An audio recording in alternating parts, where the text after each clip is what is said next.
say less. I'm back in that bag again. Yeah, yeah. Oh, say less. I'm back in that. Yeah. What you doing? Yeah, yeah. I'm back in that. Hey, where you going? Hey.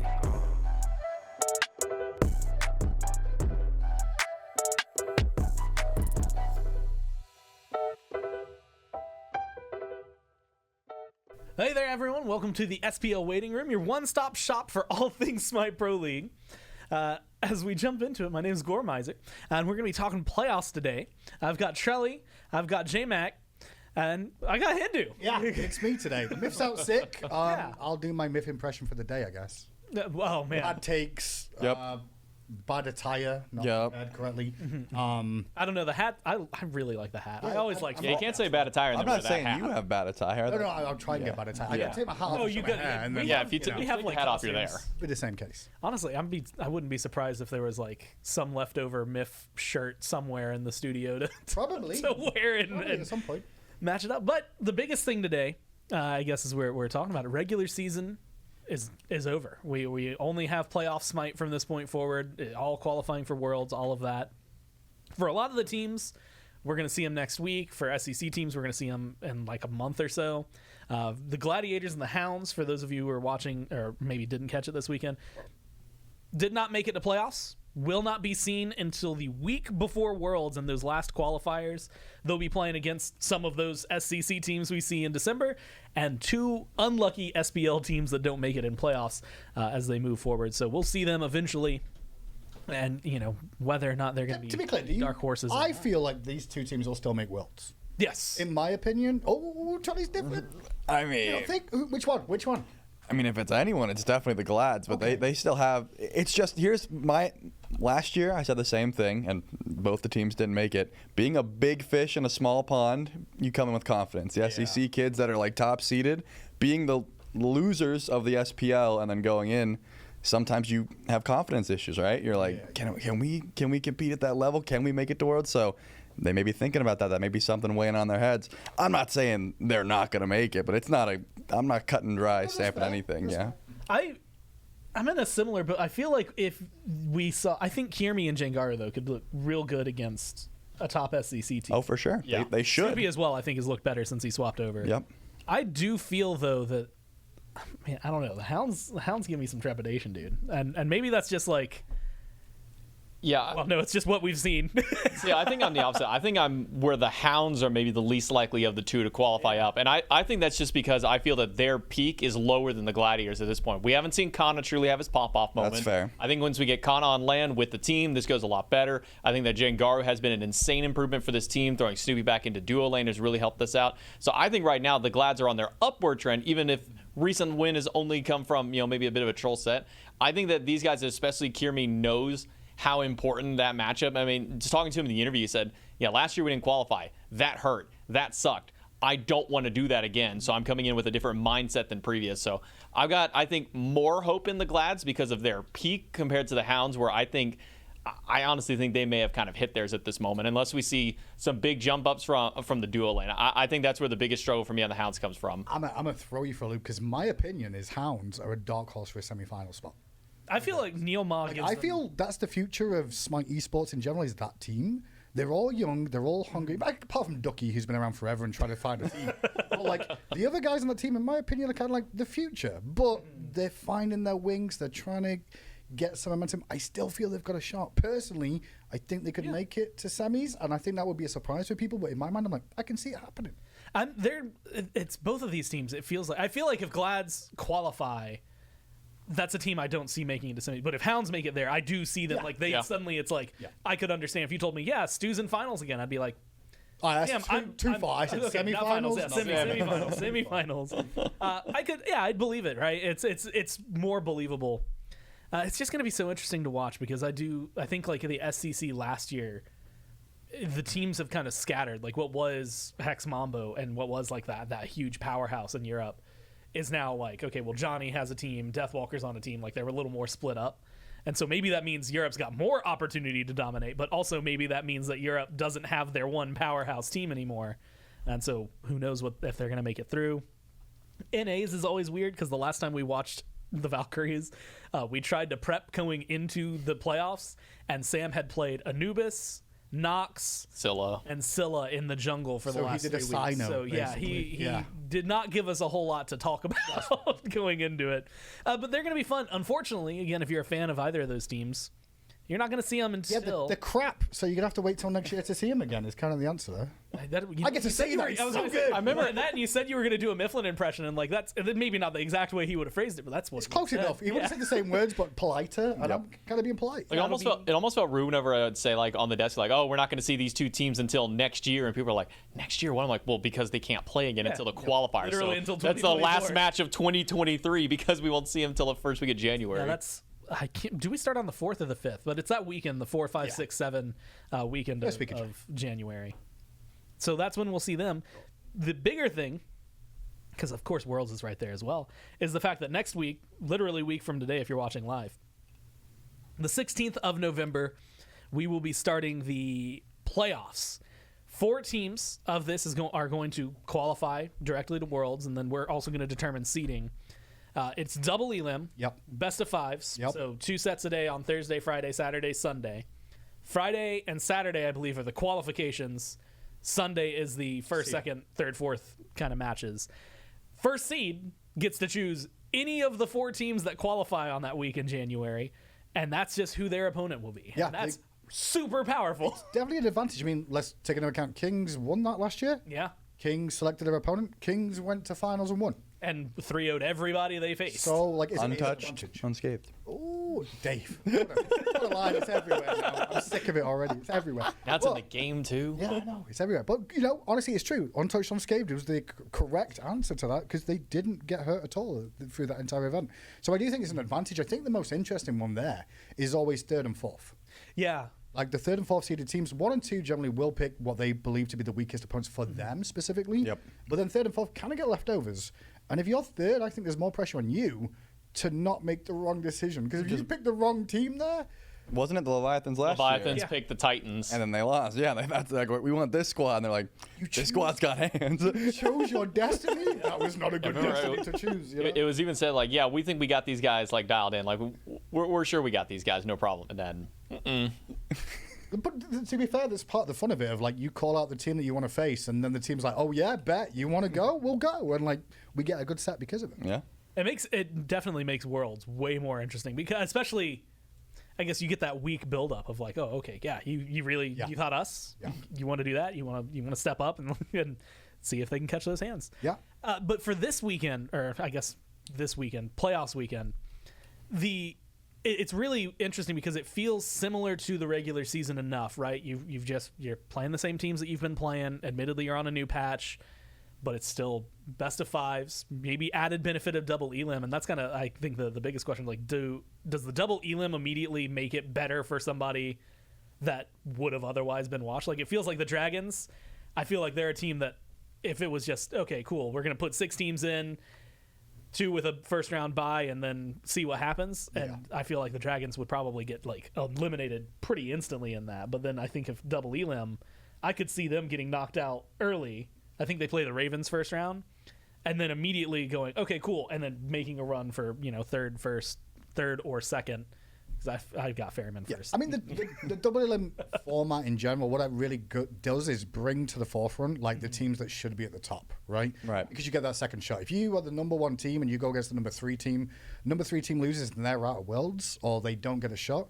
Is that really fair when the number 3 team should beat number 4 team? Yeah. So there's a chance for that number 3 team to still come back and then get a shot. And if you're the number 1 team all year long, you've done so well through the phase, you have one bad set and then you're in the group stages, that doesn't feel fair either. So you get the better opportunities for the correct 4 teams to go through is kind of how I see it. You can have a lucky day and make it to Worlds in a sense, but the only number 1 seed and number 2 seed are the ones that get the bye in the first round, so it's a bit easier for them. The other teams still have to play 1 set, win that, to go on to the knockout stage of like qualifying to Worlds.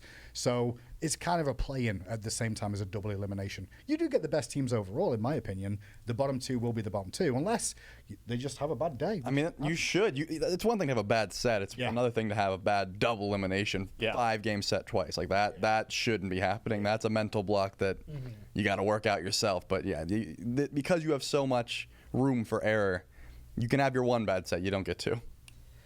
Do you think, is there any team that because it's double Elam that you think is going to do like better? Because like especially since the matchup, the way the seeding had worked, like first and second seed, opposite sides. So we won't see Ferryman and Warriors unless it's like finals. But then on top of that, like everything else was, I think it was 1-3-5 for Order and then 2-4-6 and Chaos, which means you get a 5 versus 3 matchup. Like you get Dragons, Ravens. You get the other two teams that I'm blanking on. Levi King. Yeah, Levi's Kings. So you get these two matchups that are what we got one of through the regular season. Correct. So do you think like does that give somebody an edge that maybe otherwise we were kind of thinking like, can the Kings suddenly turn things around because of the format of this? I think this probably, in my opinion, helps the Ravens the most because they're a team that are very adaptive to their opposition. Even considering the fact they play against the Leviathans, what was it, one time only this phase and only the second time ever.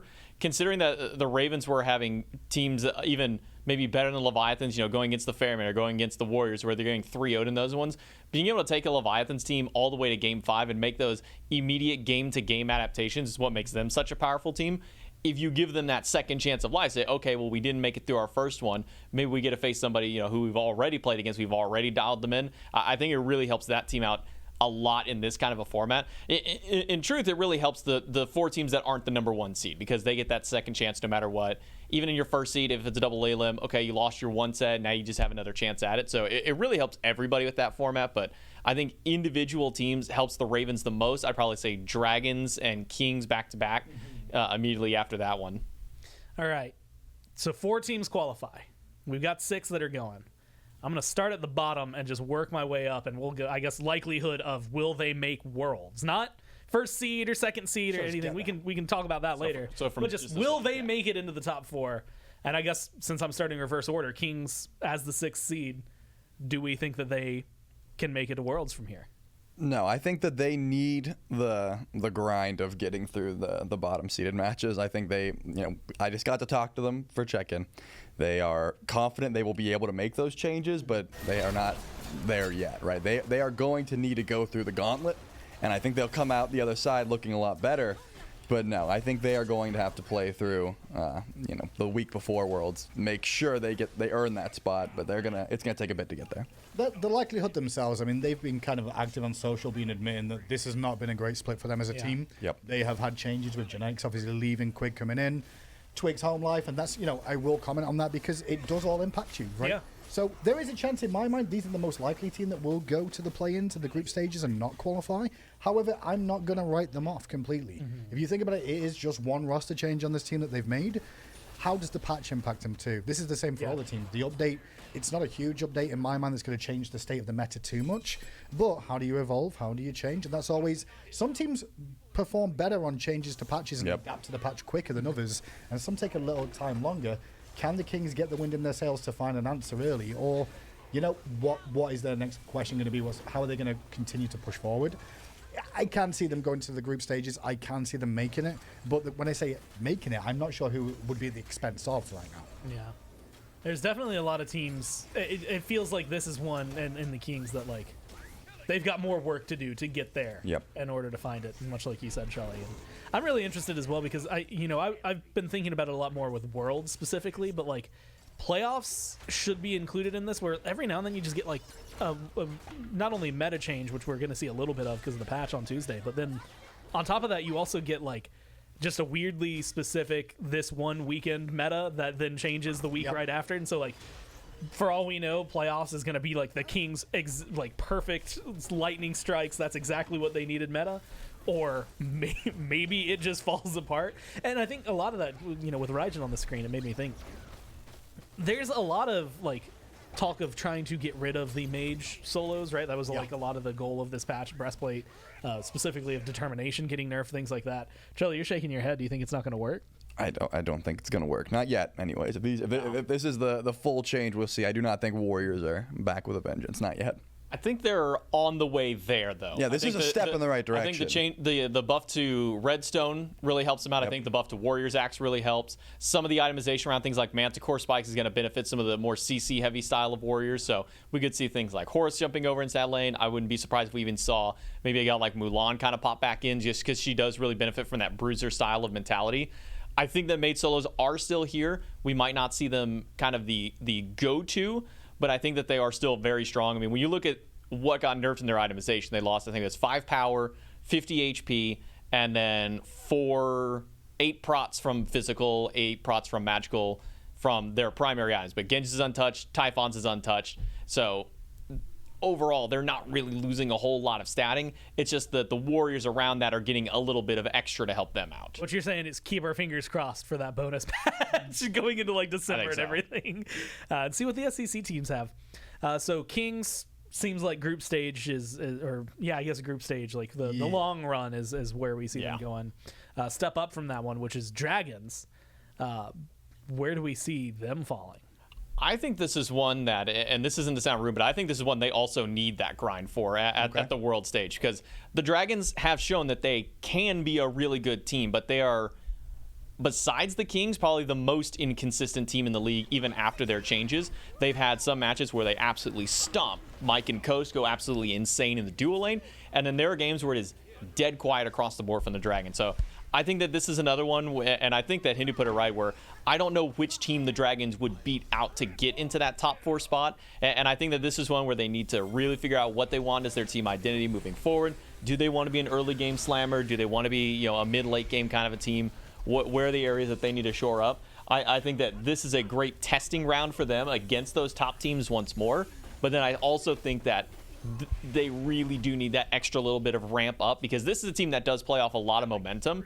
And I think if you give that team this whole gap between now and then Worlds to kind of sit there and wait for the metas to adapt around, it's not going to be as strong. The Dragons look really good when you allow them to have that extra time to build up.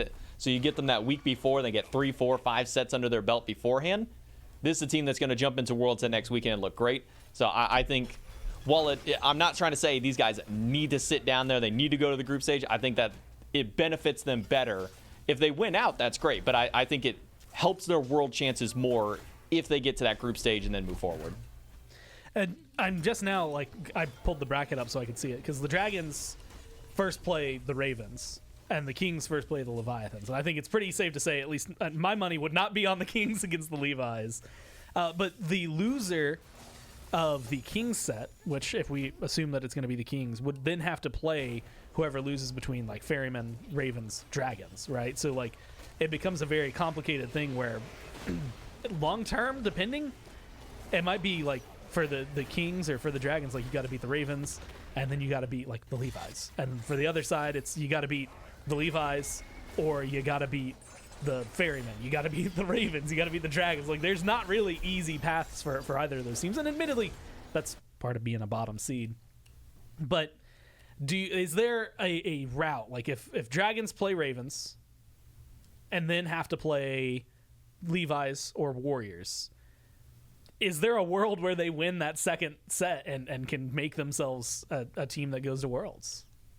I mean, Dragons versus Ravens, what was it? 4-6 for Dragons? I'm just looking at the stats. 4-6 for Dragons and Ravens 5-5. Yeah. In terms of winners. So it's close. It's a one game difference. Yep. You know what I mean? There is a swing there. In my opinion, I kind of agree with J-Mac on J Dragons don't really know their identity, but they are a very feast or famine. They get momentum and they run with it team.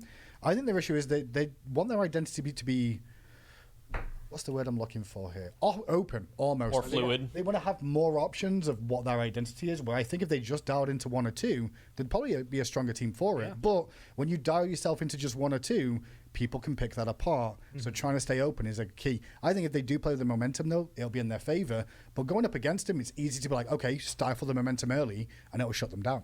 And I think honestly, looking bracket-wise, I think it's a big deal for them if they find success in that first set against the Ravens. Yeah.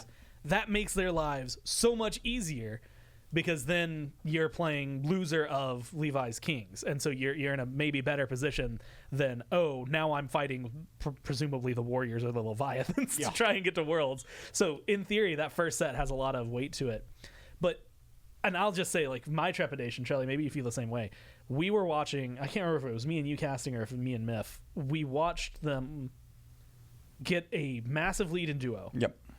And Coast looks great. Coast is still playing with that lead. He's invading purples. He's trying to solo. Not a soul from the Dragons walked over there to play with him. And it was after a really early gank. And I remember Aurora in the post-game interview was yeah, that was really weird that they they had duo pressure and then didn't play duo pressure. So do you think from Sunday/Saturday this past week going into another week from when we're recording this, do they make those changes, that like kind of mental cognizance to play through their carries and their side lanes? I think the Dragons are a team that I could easily see top 4ing here. That is not something that would shock me at all. It's just, what version of this squad are we going to get, which is what we've been saying all year. Even when Vogt was on this squad, we're like, this team could be really good. It's just like, what team? There's like 3 teams I could think of that have a 15,000 gold lead and they are not losing. There's no way they're throwing. This is the easiest win of their lives. And then there's like a couple teams that it's like, that means nothing to me. Like, oh, the Dragons are up 15,000.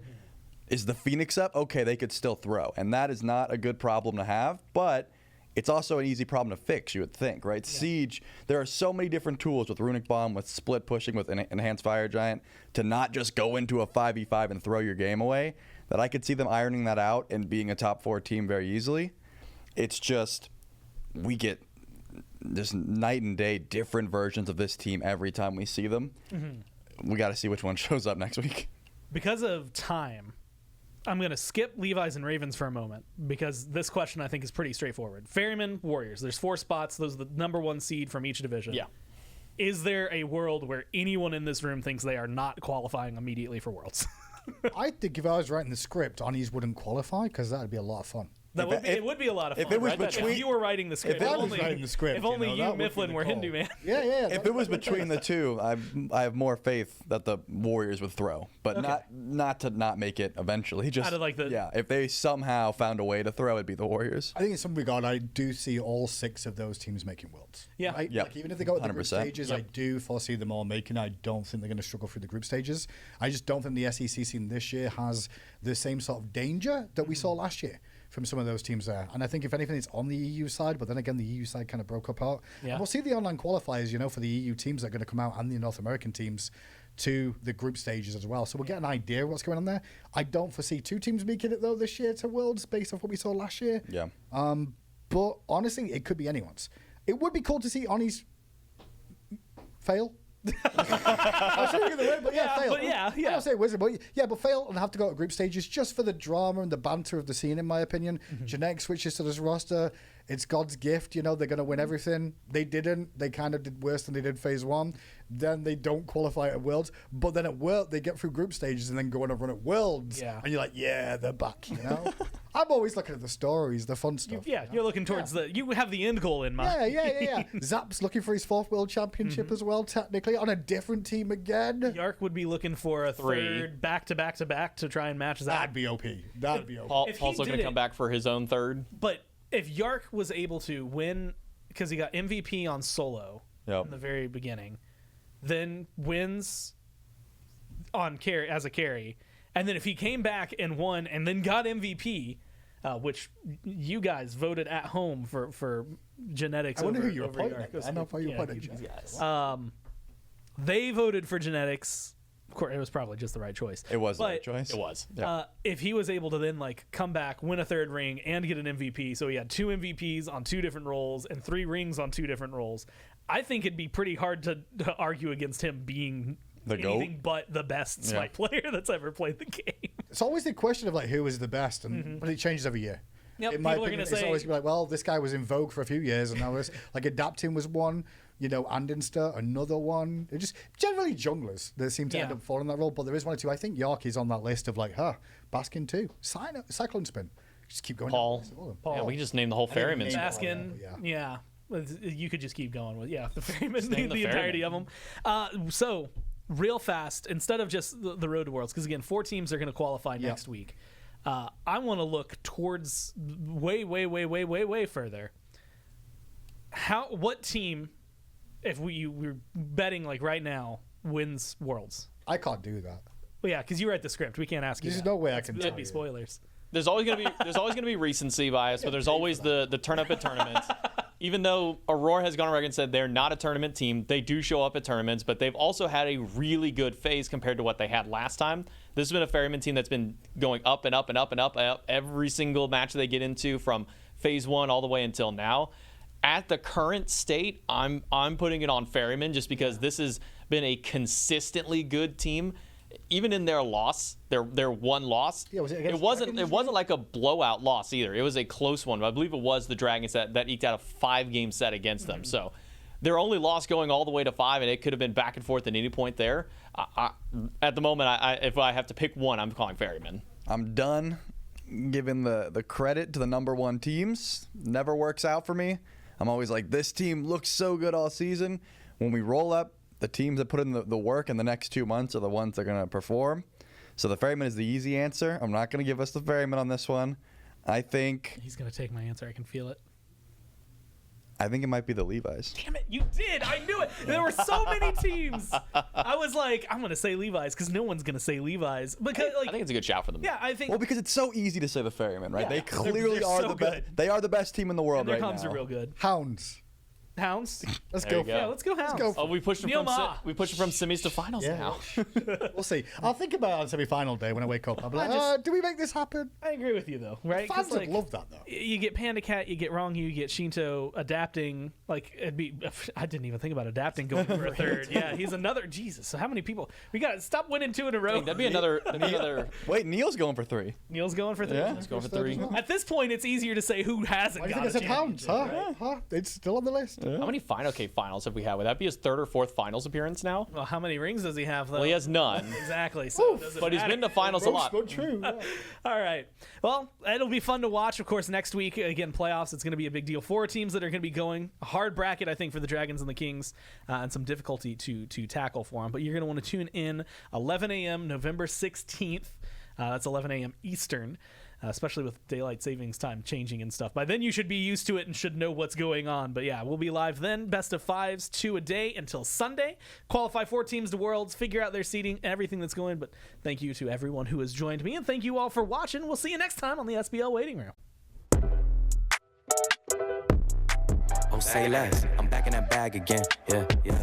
Oh, say less. I'm back in that. Yeah. What you doing? Yeah, yeah. I'm back in that. Hey, where you going?